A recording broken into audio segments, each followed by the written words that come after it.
नमो रिहन्ताणं नमो सिद्धाणं नमो आयरीयाणं नमो वज्रायाणं नमो लोये सब्बसाहूणं यशो वञ्चनमुक्कारो शब्बपाबप्पणासनो मङ्गलाणं च सव्वेसिं पठमं हवै मङ्गलम् अज्ञानतिमिरन्धाणां ज्ञानाञ्जनशलाकया नेत्रम् उन्मीलितमेन तस्मै श्रीगुरवे नमः।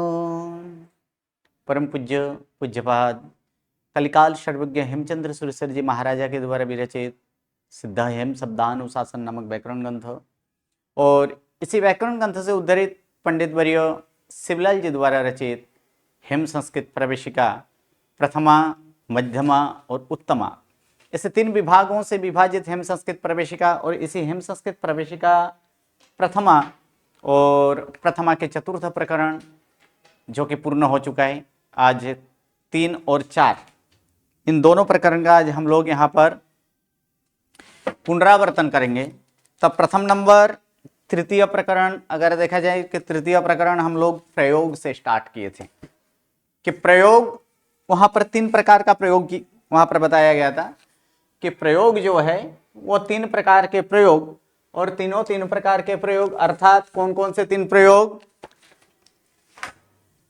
अगर देखा जाए वो 3 प्रयोग कौन कौन से?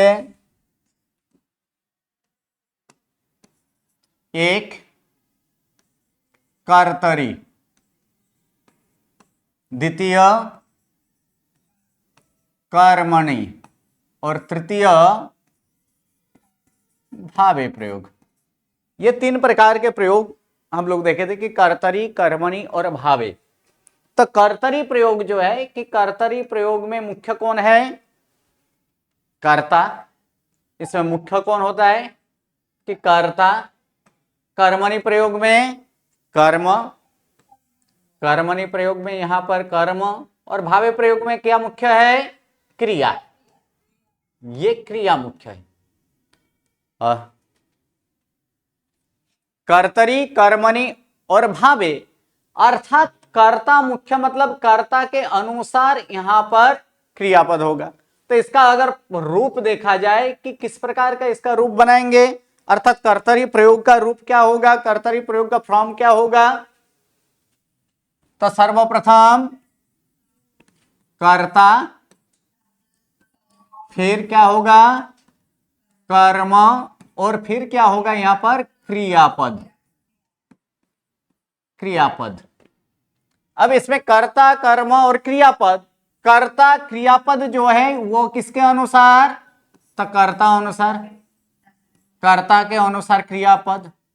गण अनुसार क्या लगेगा कि गण अनुसार विकरण प्रत्यय। जो विकरण प्रत्यय जो है वो किसके अनुसार लगेगा?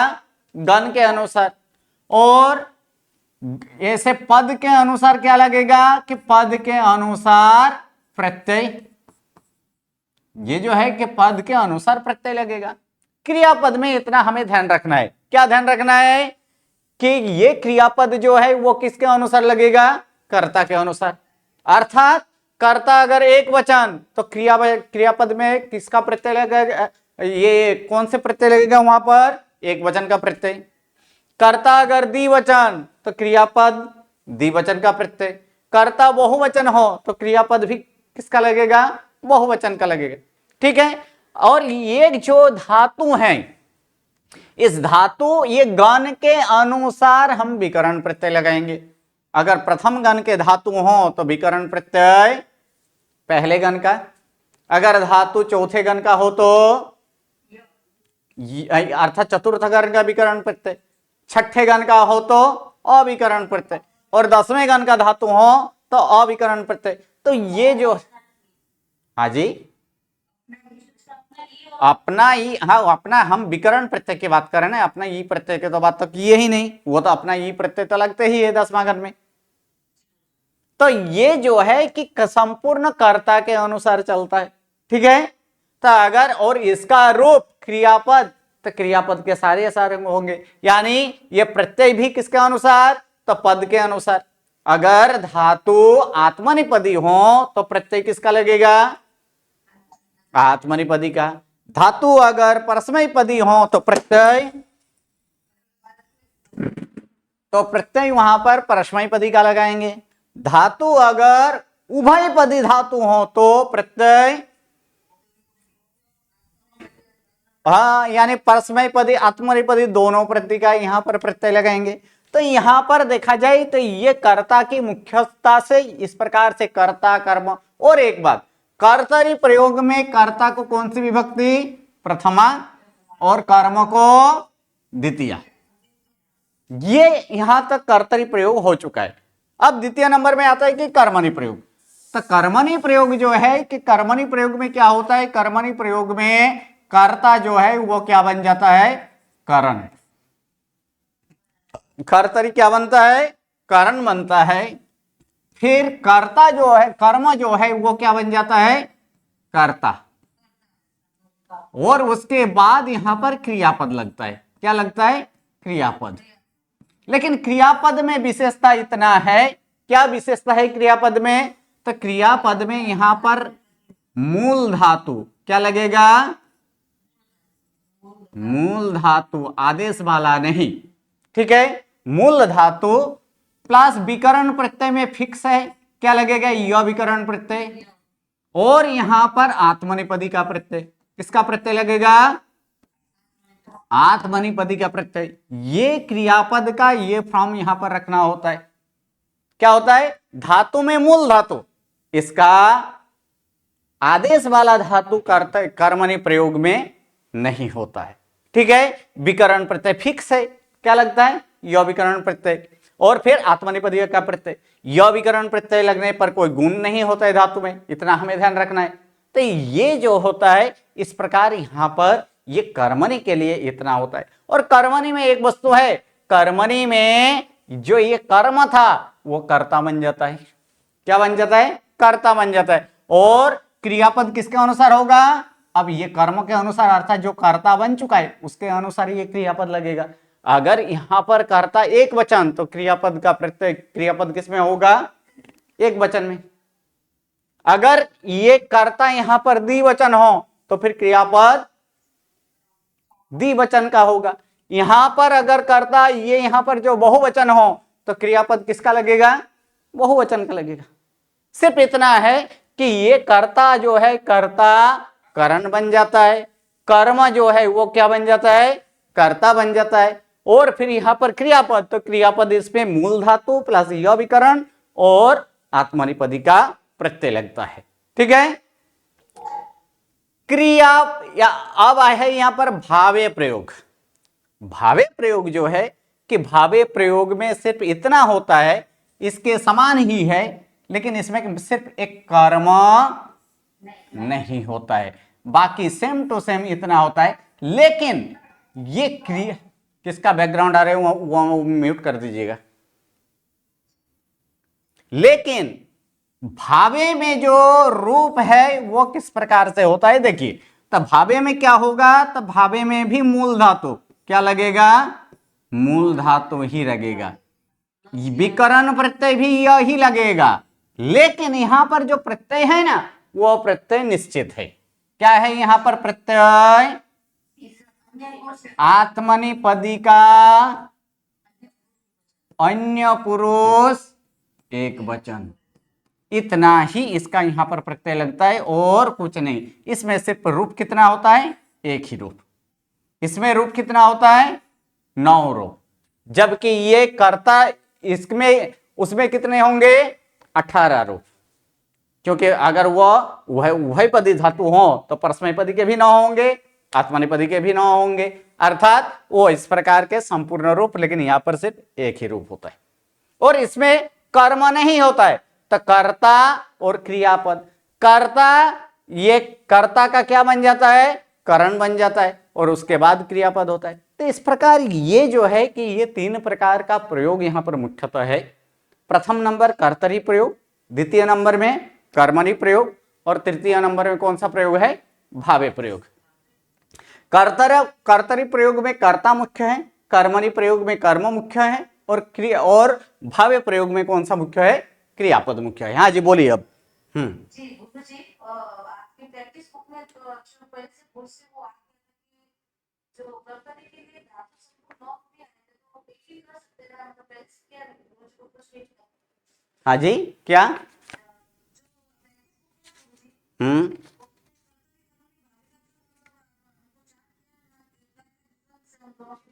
हम्म हाँ,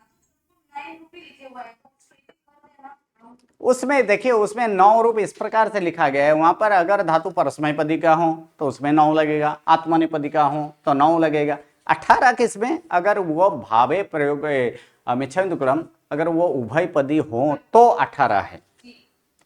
बाकी ऐसे 9 रख सकते हैं। ब्रैकेट में 18 लिख दीजिए और सामने लिख दीजिए कि उभयपदी अनुसार। ठीक है। और उसके बाद ये कर्तरी कर्मणि इतना ही, उसमें और कुछ इस प्रयोग में था नहीं। ठीक है। उसके बाद हम लोग क्या किए थे, हस्तन भूतकाल। हस्तन भूतकाल सीखे थे ना। उसके बाद वाला पार्ट अगर देखा जाए तो वो पार्ट कौन सा था, तो वो पार्ट यहां पर यहां पर हस्तन भूतकाल का यहां पर था। हस्तन भूत, हाँ जी बोलिए।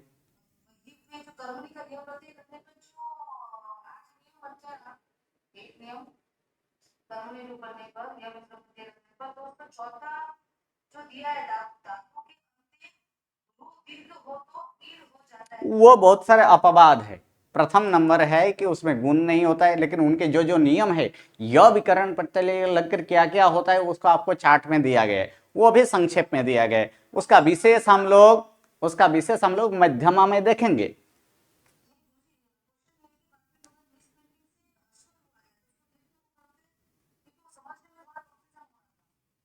कौन सा बोलिए।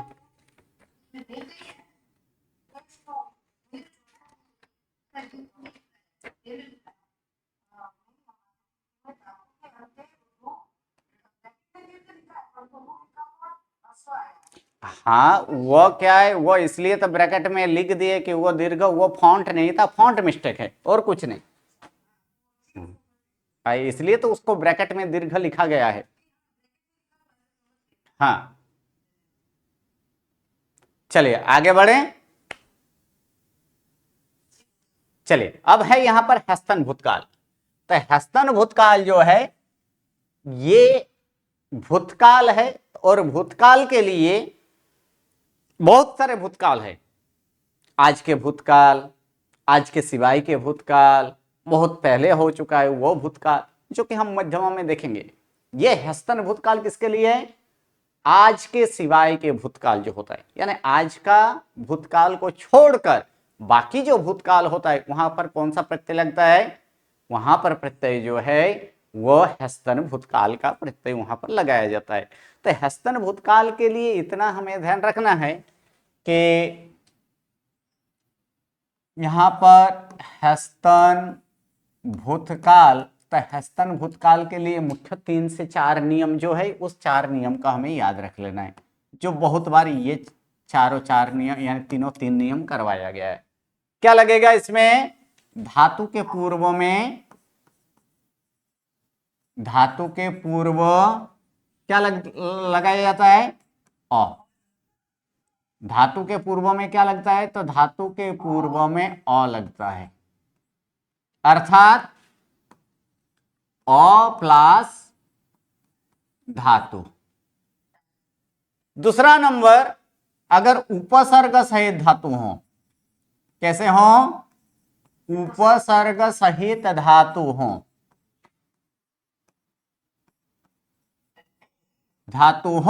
तो तब क्या करना है, तब यहां पर यह करना है कि उपसर्ग प्लस अ प्लस धातु करना है। क्या करना है, उपसर्ग प्लस अ प्लस धातु करना है। अर्थात अगर उपसर्ग सहित धातु हो तो उपसर्ग के बाद और धातु से पहले क्या लगता है, अ लगाया जाता है।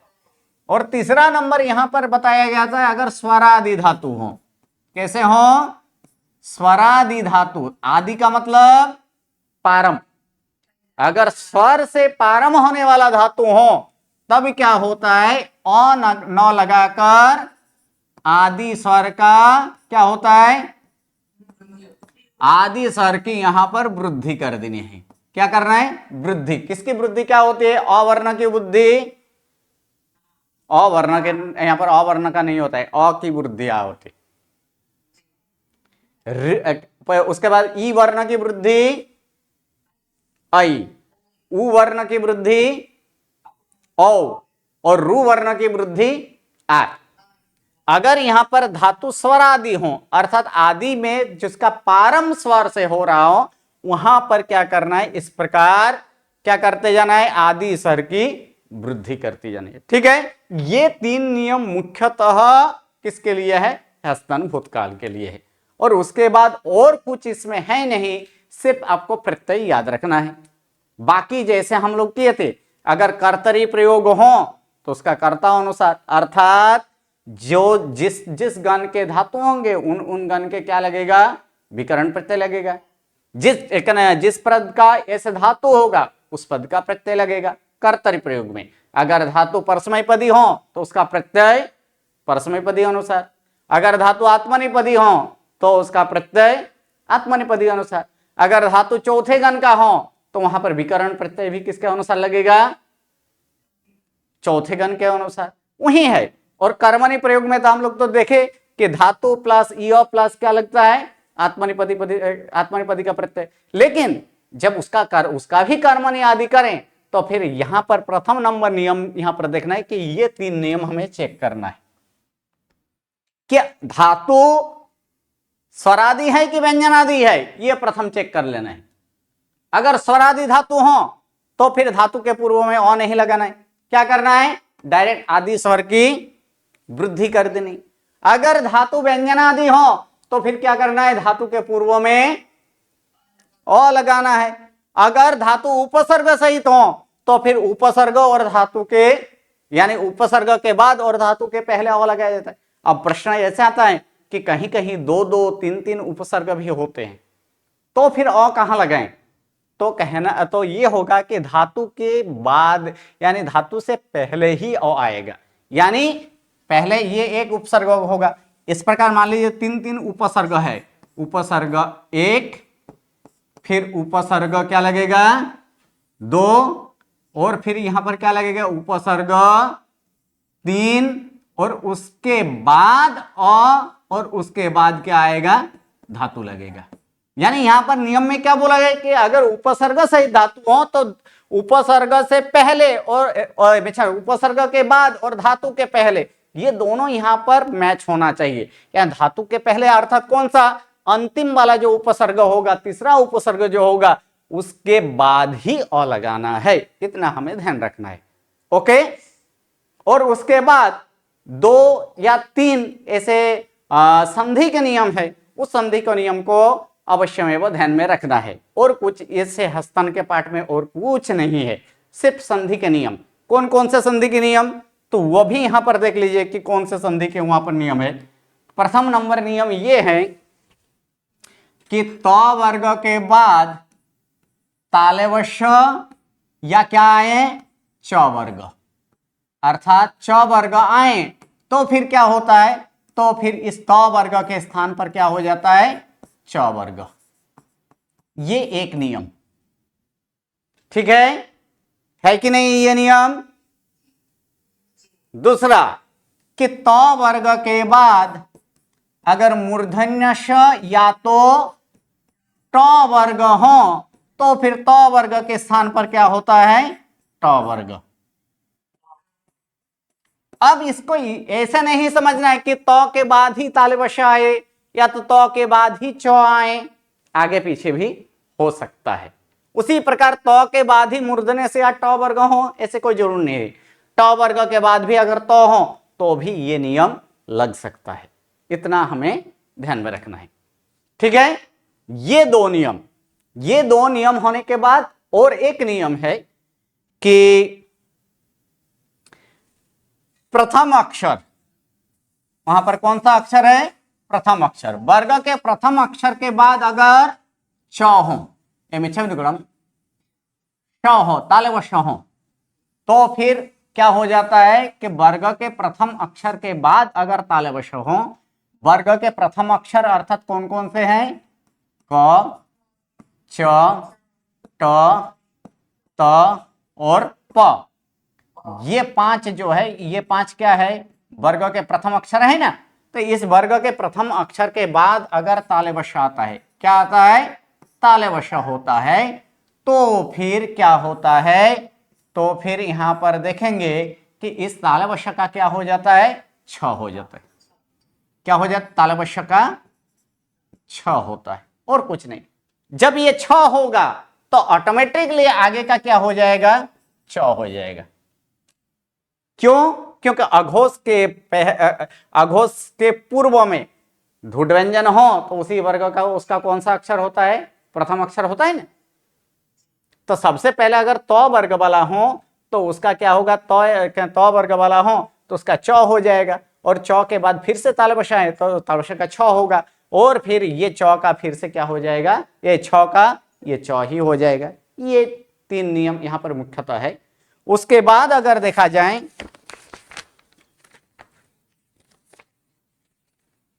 कितना पेज नंबर पे है वो,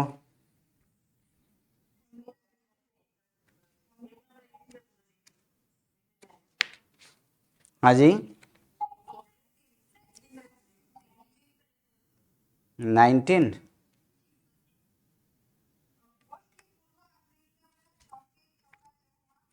हाँ जी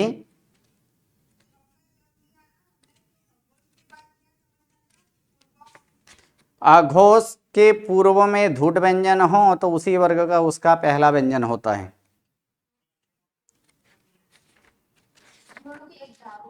बोलिए,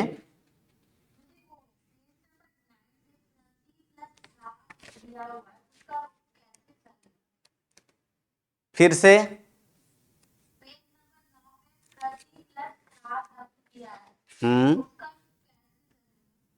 प्रति प्लस स्था धातु, प्रति प्लस स्था धातु आत्मनिपदी बन जाता है।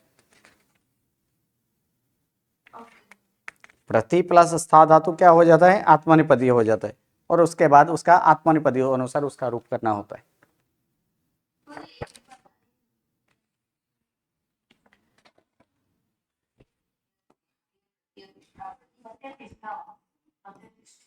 प्रति प्लस स्था धातु है तो ये स्था धातु एक्चुअल परस्मैपदी है ना।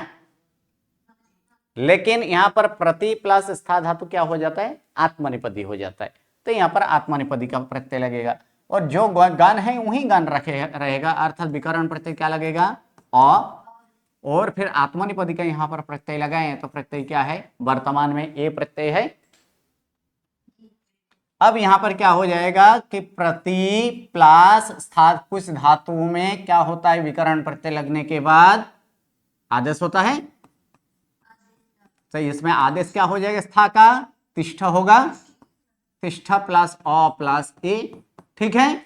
और उसके बाद यहां पर अ के बाद अ या ए आए तो पूर्व के अ का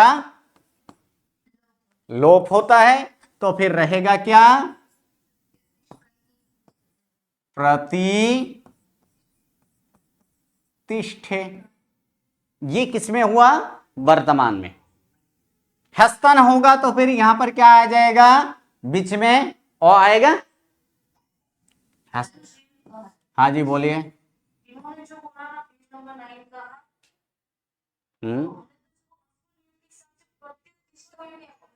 कहां से प्रत्यतिष्ठ करेंगे, बीच में यहां पर कुछ अस्सर कब लगता है, तो जो पश्चिमी में दिया हुआ है ना, आप जो यहां पर अस्सर किए हैं और वो अस्सर कहां, वर्तमान में कहां से होगा अस्सर,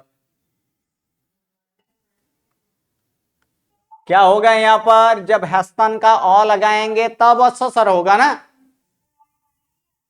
हाँ तो हस्तन का वो लगाएंगे तब करेंगे ना। हम क्या बोले कि ये रूप किसका है, वर्तमान का।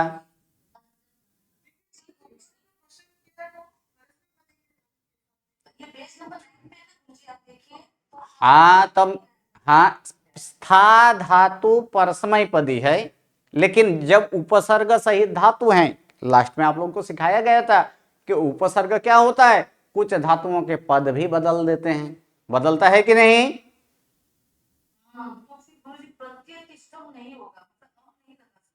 नहीं, यहां पर अम नहीं, वह आत्मनेपदी का ही होगा, क्योंकि वह प्रति प्लस स्था धातु आत्मनेपदी बन जाता है। सर एक्चुअली क्या हुआ मुझे आपने पेज नंबर 11 पे अलग से आपने प्रति अलग से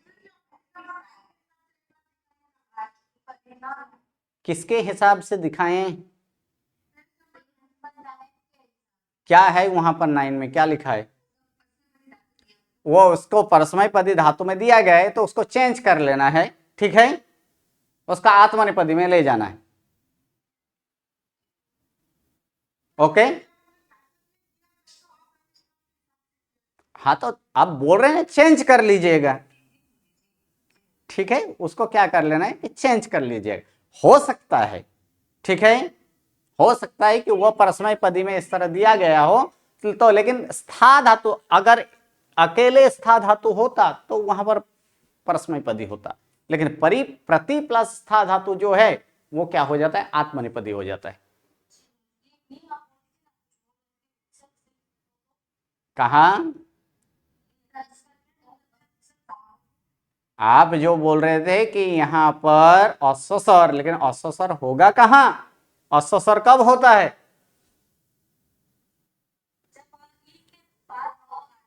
तो इसमें ई के बाद कहीं अ आया है?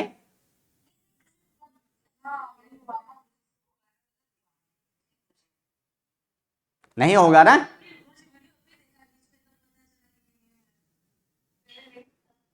ठीक है, अब जब इसका हस्तन करेंगे तब यहां समझा रहे थे कि हस्तन करेंगे तो ये उपसर्ग सहित धातु है, जो हस्तन का अभी नियम देखे थे, उपसर्ग सहित धातु हो तो अ कहां लगाया जाएगा?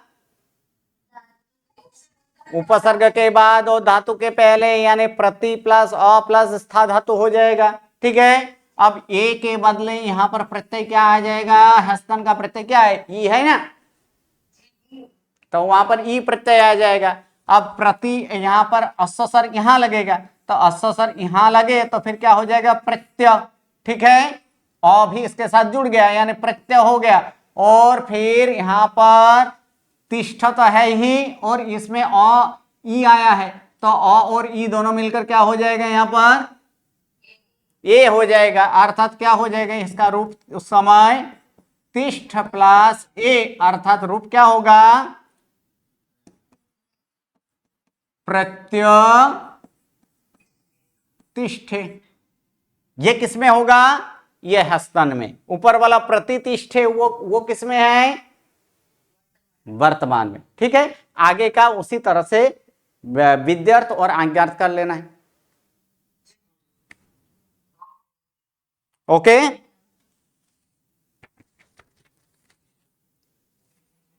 उसके बाद यहां पर बस हो गया ये, और उसके बाद हम लोग क्या देखे थे? उसके बाद कुर्दंत देखे थे, सीधा सीधा।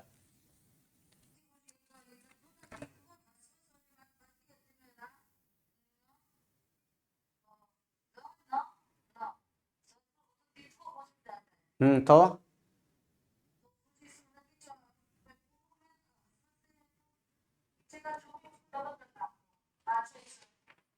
नहीं, जैसे कि उदाहरण के स्वरूप में यहां पर अगर देखें तो यहां पर हम लोग लिखेंगे अस्मिन अत्र, क्या लिखेंगे? अथवा अस्मिन इह, क्या लिखते हैं यहां पर? अस्मिन इह लिखता हूं।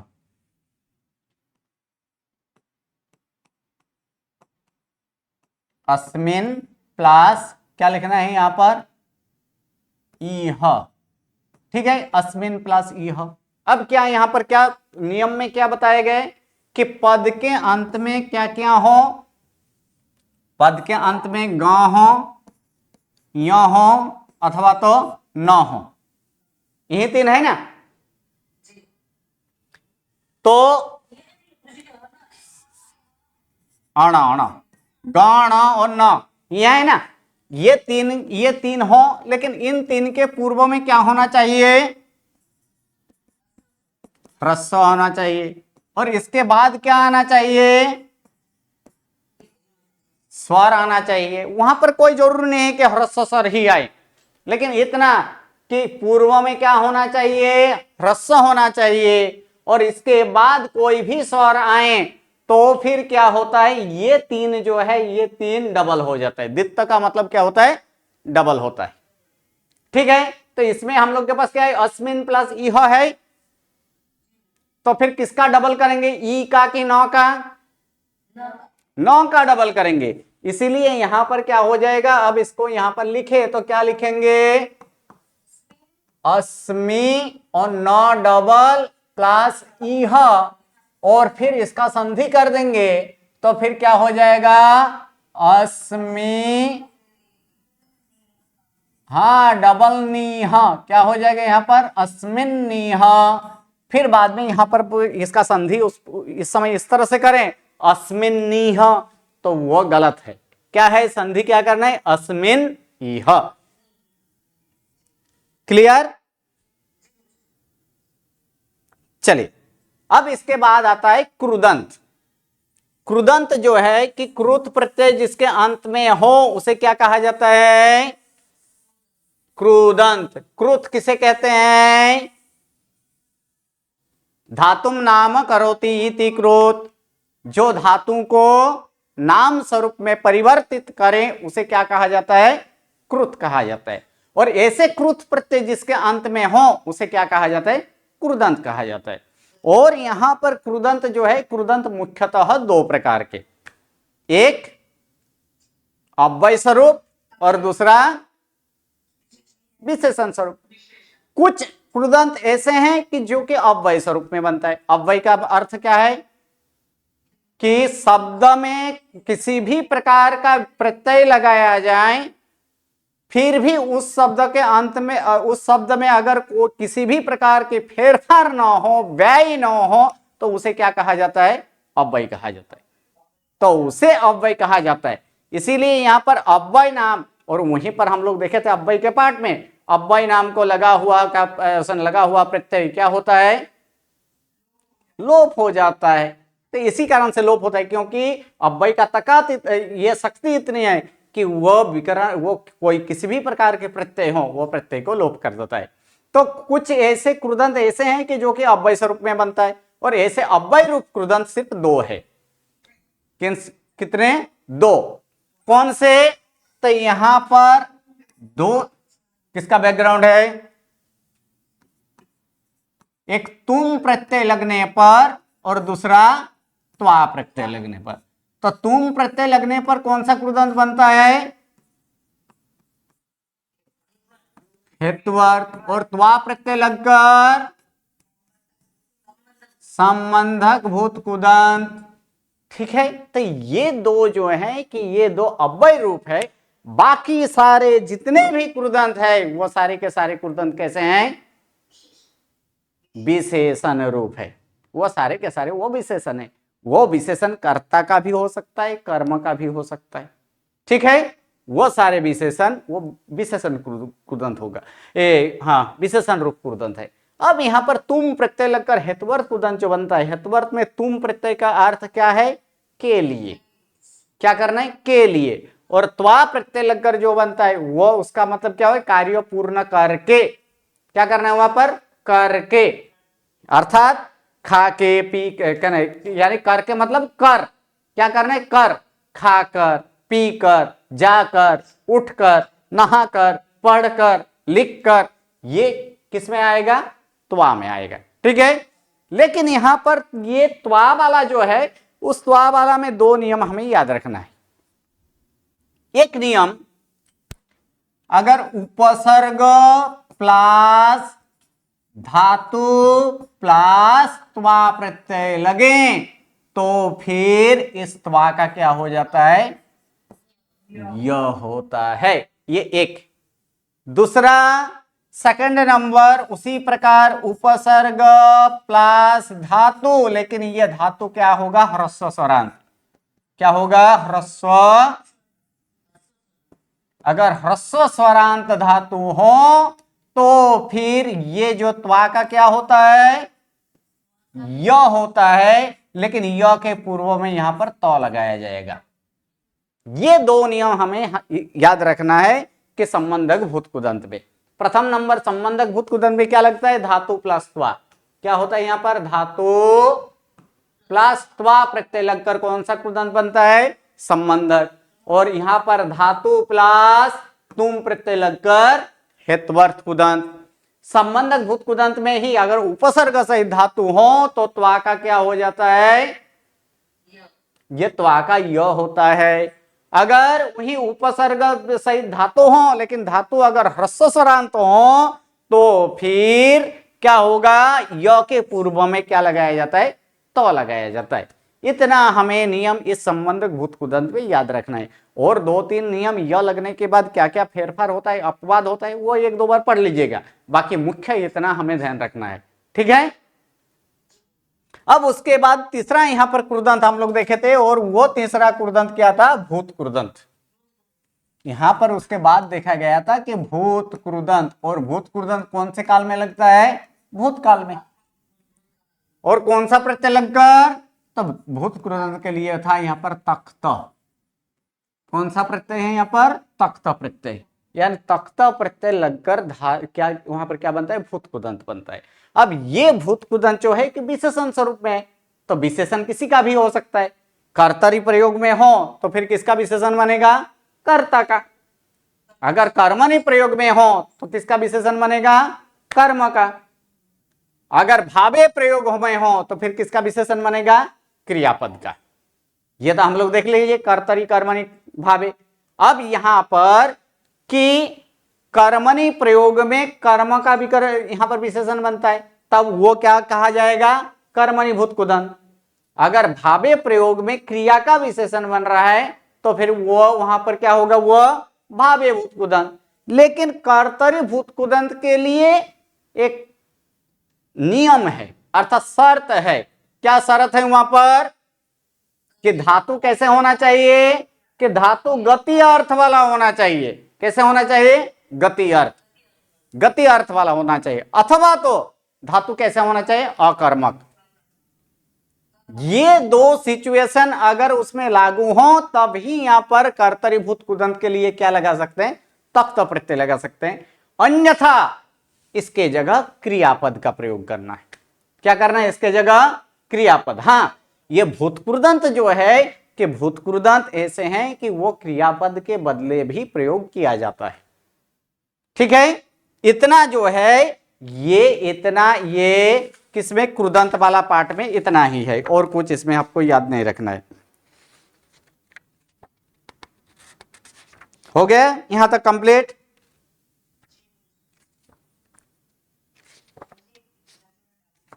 वाह बोलिए, बोलिए।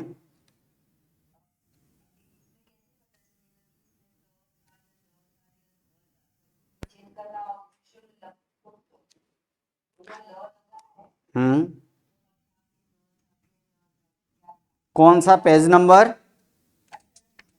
18 में क्या है,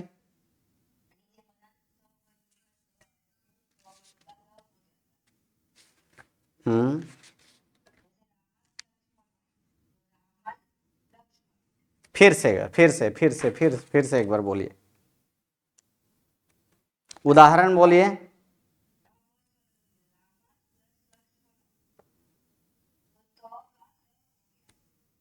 ठीक है, वहां पर नियम है कि त वर्ग जब ल के साथ जुड़ता है तो वहां पर त वर्ग के साथ ल ही होता है, ठीक है। दूसरा नियम कि अगर वो न के साथ जुड़ता है तो वहां पर अनुनासिक ल होता है। अब आपका प्रश्न है कि उसमें तो था, थ था, द था कि ध था, इतना ना। देखिए, हाँ तो देखिए, सामान्यतः अब तक जितने भी देख लिए होंगे कि त अंत वाला शब्द हमें मिलता है, द अंत वाला शब्द है लेकिन वह अल्प है। कैसे है, अल्प है। ध अंत वाला शब्द सामान्यतः नहीं होता है, ठीक है। अब थ वाला तो लगभग लगभग नहीं मिलता है। जो भी हो, ये एक नियम तो है यहां पर कि पद के अंत में अगर धुट व्यंजन हो तो उसी वर्ग का उसका कौन सा व्यंजन होता है, क्या हो जाता है, तीसरा व्यंजन होता है कि नहीं। चाहे वो तो वाला हो, थ वाला हो, ध वाला हो, अंत में तो ये क्या हो जाएगा, तीसरा व्यंजन होगा कि नहीं। दो तो होगा ना। तो उसके लिए आपको कि ये तो वाला है, थो वाला है, दो वाला है।